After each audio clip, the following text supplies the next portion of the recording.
I am at a very interesting place in Southeast Portland. I am at Mead Market and Bee Thinking, and I'm with Cameron. And Cameron, this has two of my favorite things, an adult beverage and supplies for bees, which bees are so important to us in the garden. So, but tell us about mead. I think many people don't even know what mead is. You know, up until recently, not many people did, and a lot of people don't, unfortunately.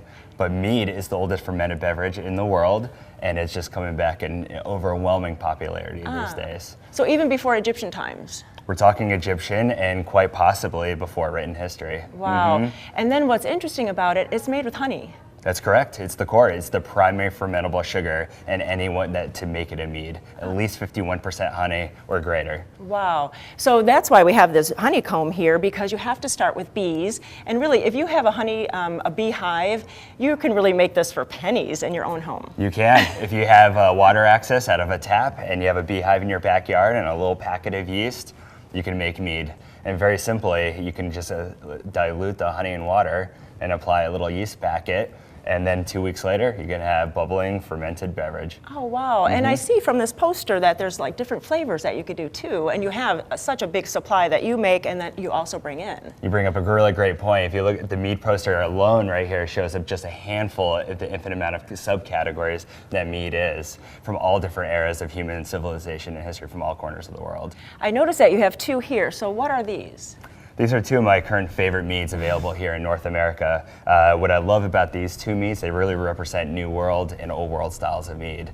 This first mead right here is from one of our friends down at Nectar Creek. They're a meader down in Corvallis, Oregon.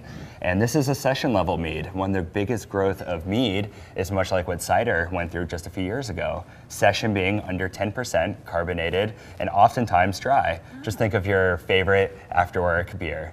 Okay.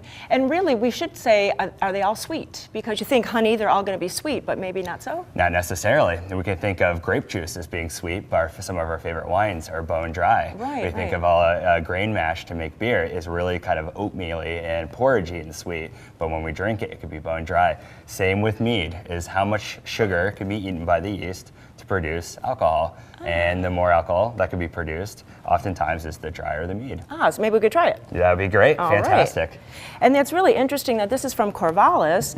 So how many meaderies are there in Oregon? There are right now at least upwards of a dozen and a half, creeping on almost 24 meters expected by the end of 2015. Oh my gosh, so it is really a rapid rise. That's exactly correct. Okay, you do the honors. And I notice it says chicory, so there's chicory in it. That's exactly correct. You know, the flowers sourced for this one, the bees that were pollinating, came off of a large series of fields of chicory. One of the great things about meads is the honest ability to have real terroir with wildflowers or a single variety. So much like wine, we can have a single variety. Tell me what you think of this one. Ooh, that's really tasty. Yeah. You taste the sweetness, but it's bubbly, but there's something else there. That is really Maybe nice. a little spicy, a little earthy. Yeah. All byproducts often attributed to chicory nectar. Wow, that is good. And so then what is this other one? This other one is kind of the other end of the spectrum, if you will. This one is from a multi-old family producer out of Poland. Wow. This one is the Kurpiowski, and what I love about this one, a little warmer in alcohol. This one's largely buckwheat honey based, and the buckwheat honey, when normally pulled, has a lot of characteristics. It's dark, it's toffee looking, has a lot of taste of licorice, but fermented out. This one also has little black currants. Wow, that's very good. What does it remind you of? Almost like a brandy. Very much so. Yeah. Some people would say like a tawny or ruby port as Right. well. Oh, yes, yes. Great after dinner drink, pairs well with friends and a fire. What I love about this place too is you also have classes, which can be so much fun.